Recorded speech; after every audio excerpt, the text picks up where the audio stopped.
Grabe mga boss, napakalinaw at napakalinis pa rin talaga ng Minaridong Falls. Bali magpo-food trip pala kami dito at magre-relax, kaya samahan nyo kami sa aming adventure.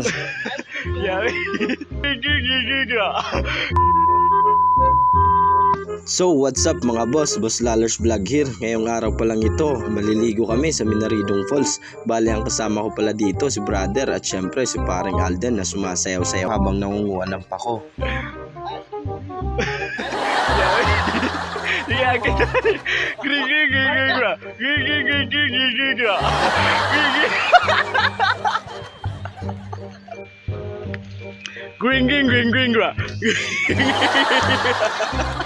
At sa punto nga ito mga boss ay malapit na kami sa aming destinasyon, kaya naman sobrang excited na namin dito. Shout out sa mga taga Danicop na namiss ang lugar na ini. Grabe mga boss, after 3 years ngayon lang ulit na naman ako nakapunta dito. Welcome to Minaridong Falls! Tingnan nyo naman mga boss ay talagang napakalinaw pa rin talaga ng Minaridong Falls. At sa mga oras nga ito mga boss ay hindi na kami nagpahinga at agad na kaming naghanda ng pupudtripin namin mamaya. Pampasarap!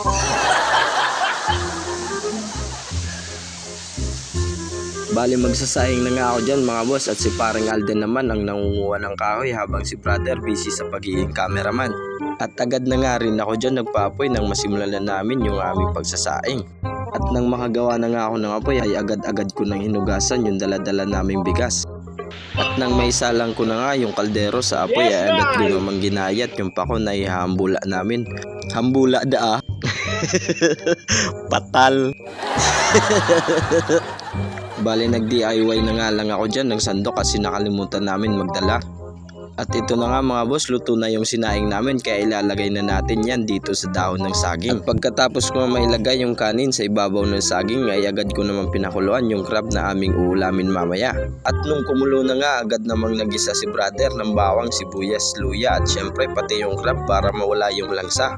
At sa punto nga ito mga boss ay tinitimpla na nga ni brother upang sumarap na. At grabe mga boss, dito pa lang ay talagang takam na ako kasi amoy pa lang talagang ulam na. At dito nga ay nilagay na ni brother yung gata na talaga namang magpapamantika. At bali wala nga pala kaming dalang pansala kaya kamay-kamay na nga lang kasi nasa bundok naman. At sa punto nga ito ay luto na nga ang aming special adobo sa gata na crab. Kaya agad ko na nga yang sinalin dito sa ibabaw ng aming kanin. At tingnan nyo naman mga boss, talagang dito pa lang talagang alam mo na napakasarap. At dito nga agad ko namang tinimpla yung hambulan na pako ng may toppings na nga ito. Kamis ba? Bali yan pala magpapagana sa pagkain mga boss. Bali hinambulan na pa ko pala ang tawag niyan dito sa amin sa Bicol, sa Catanduanes mga boss. Pwede nyo rin i-comment sa baba kung anong tawag niyan sa inyo mga boss. At paki-comment na rin kung taga saan kayo nang malaman ko kung saan na nakakarating tong mga video ko. Maraming salamat pala mga boss. Let's go! Kain na mga boss! Kaya ano pang hinihintay nyo mga boss? Tara, makaon kita. At bago pala natin simulan ng tsibugan, magpasalamat muna tayo kay Lord sa pagkain na kanyang inihandog sa atin. Lord, maraming salamat po. Mga boss, kain tayo boss!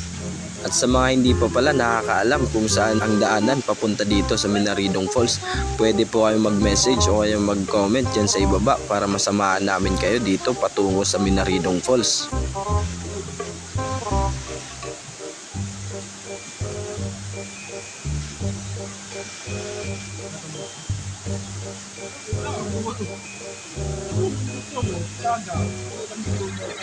At dito nga mga boss, halos maubusan namin yung kanin at yung crab na ulam namin. Dito nga tumayo na si brother sapagkat hindi niya na daw kayang kumain.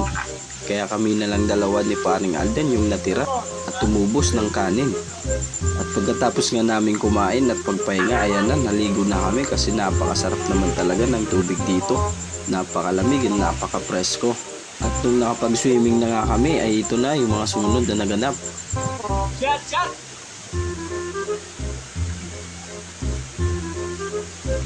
Sana umabot ng 1 million views. At dito na magtatapos ang video ko. At kung nagustuhan nyo yung aking content, paki-follow, like, and share naman. Maraming salamat pala sa lahat ng followers ko sa walang sawang pagsuporta sa akin. Stay safe lang lagi mga boss. God bless.